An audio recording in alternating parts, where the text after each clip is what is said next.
Kā tur bija, kā nebija, bet pozitīvais Mārtiņš šonakt negulēja savā parastajā vietā blakus Evijai.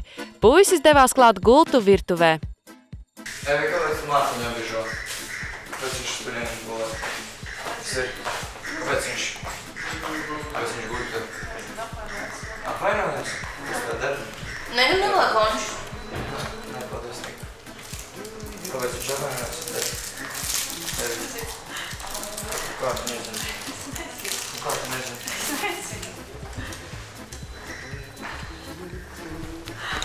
Ko es tevi pateicu, ka viņi ies pie tevi?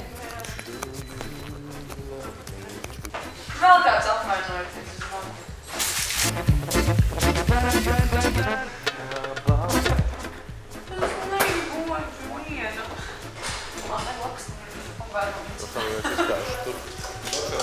Virtuvē izslēgt gaismu, lūdzu. Nu jā, protams, var. Nē, vēl nevar. Lūdzu. Virtuvē. Virtuvē, guļam istabā, nē, bet virtuvē. Labi?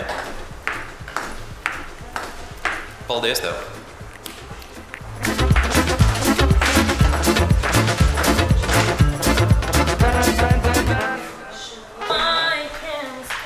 Kas ir? Es jau neko. Es gulēšu savā vietā. Tev paliek vientuļi. Tā ir Nikolaja balss, saucēja balss tuksnesī.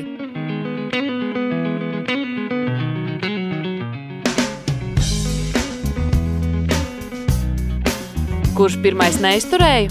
Šoreiz Evija.